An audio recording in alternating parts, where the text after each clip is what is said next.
নমস্কাৰ, স্বাগতম MS lens অসমলৈ। নৱেম্বৰ মাহৰ পৰা শীতৰ আগমন হয়, লগতে বৰ্তমান সময়ত সমান্তৰালকে প্ৰদূষণৰো আগমন ঘটে। দিল্লী, মুম্বাই, গুৱাহাটী, কলকাতা আদিৰ দৰে ডাঙৰ চহৰত প্ৰদূষণৰ মাত্ৰা দিনে দিনে অধিক হ'বলৈ আৰম্ভ কৰিছে, যি মানৱ জীৱনলৈ ভয়াৱহ সংকট কঢ়িয়াই আনিছে। প্ৰদূষণৰ পৰা হ'ব পৰা বেমাৰবোৰ যেনে asthma, lungs cancer, heart attack, stroke, kidney disease, ছালৰ বিভিন্ন ৰোগ। এইবোৰ ৰোগীৰ সংখ্যা দৈনিক বাঢ়িবলৈ আৰম্ভ হৈছে। দিল্লীৰ কথা আমি সকলোৱে জানো। প্ৰদূষণে তাত কি ভয়াৱহ ৰূপ ধাৰণ কৰিছে। AQI অৰ্থাৎ এয়াৰ কোৱালিটি ইনডেক্স দিল্লীত প্ৰায় 500ৰ ওপৰত।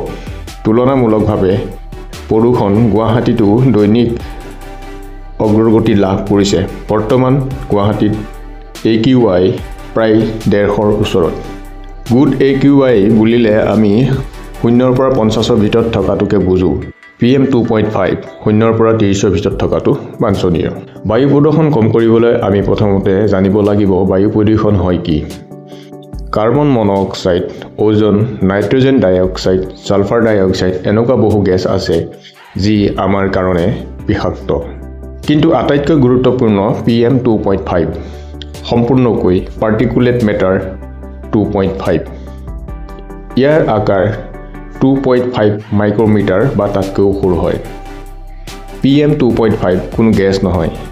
ই এনে এক কণিকা য'ত sulphate, nitrate, ammonia, sodium chloride, black carbon, mineral dust আদি সকলোৰে সংমিশ্ৰণ। এই কণিকা ইমান সৰু যে আমি খালী চকুৰে ইয়াক মনিব নোৱাৰোঁ। ই আমাৰ চুলিতকৈ প্ৰায় 30 গুণেই সৰু। ইমান সূক্ষ্ম হোৱাৰ বাবে ই বতাহৰ লগত সহজে মিলি যায় আৰু আমাৰ শ্বাস-প্ৰশ্বাসৰ জৰিয়তে হাঁওফাঁওত প্ৰৱেশ কৰি তেজলৈ বিয়পি পৰে। তেজৰ মাধ্যমেৰে আমাৰ শৰীৰৰ বিভিন্ন অংগত প্ৰৱেশ কৰে, যেনে হাৰ্ট, ব্ৰেইন আদি, আৰু ই তাত ইফেক্ট কৰিবলৈ আৰম্ভ কৰে। ই এক প্ৰকাৰৰ চাইলেণ্ট কিলাৰ, বা ইয়াক আমি খালী চকুৰে মনিব নোৱাৰোঁ, গতিকে ইনভিজিবল কিলাৰ বুলিও কোৱা হয়। গতিকে যদি বায়ু প্ৰদূষণ চাওঁ তেন্তে আমি PM 2.5 চোৱাৰ অধিক গুৰুত্ব দিব লাগে। অৱশ্যে PM 10 কণিকাও থাকে, কিন্তু PM 2.5 আৰু PM 10 প্ৰায় একেই।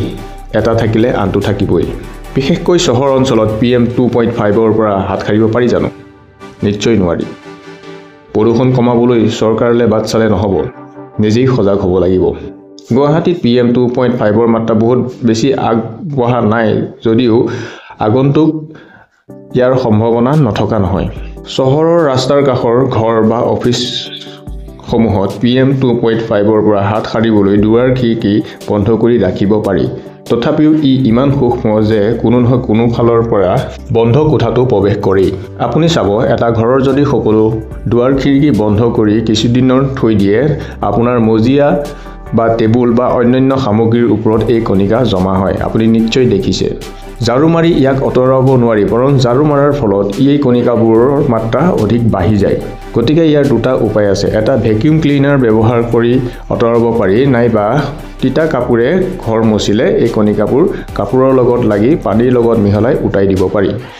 বহুতে ভাবিব যে PM 2.5ৰ পৰা হাত সাৰিবলৈ দুৱাৰ-খিৰিকী যদি মাৰি থয় তেন্তে ঘৰৰ ভিতৰৰ ৰুমবোৰত কাৰ্বন ডাই অক্সাইডৰ পৰিমাণ বাঢ়ি যাব। হয়, একেবাৰে সঁচা। কাৰ্বন ডাই অক্সাইড ইমান ক্ষতিকাৰক নহয় আমাৰ বাবে যিমান PM 2.5। কাৰ্বন ডাই অক্সাইড বায়ু প্ৰদূষণৰ কাৰকো নহয়। অৱশ্যে কাৰ্বন ডাই অক্সাইডে আমাৰ দেহত কিছু বিৰূপ প্ৰতিক্ৰিয়া আনি দিয়ে, যেনে মূৰৰ বিষ, ভাগৰুৱা ইত্যাদি। সেয়েহে নিৰ্দিষ্ট সময়ত দুৱাৰ-খিৰিকী খুলি কাৰ্বন ডাই অক্সাইড নিয়ন্ত্ৰণ কৰি থাকিব লাগে। যান্ত্ৰিক জীৱনত মানুহৰ হাতত সময় বহুত কম। চহৰ অঞ্চলত বিভিন্ন নিৰ্মাণ কাৰ্যই বহুত গছ-গছনি নাইকিয়া কৰি পেলাইছে। গতিকে অলপ সময় আৰু কিছু জেগা উলিয়াই যিমান পাৰে গছ-গছনি ৰোৱাৰ ওপৰত আমি সকলোৱে গুৰুত্ব প্ৰদান কৰিব লাগে। আমাক প্ৰকৃতিয়ে সকলো দিছে, আমি কি দিছোঁ এবাৰ ভাবি চাব লাগিব। সময় থাকোঁতেই সজাগ হ'লে ভৱিষ্যতৰ প্ৰজন্ম নিৰোগী হৈ বসবাস কৰিব পাৰিব এই পৃথিৱীত। ধন্যবাদ।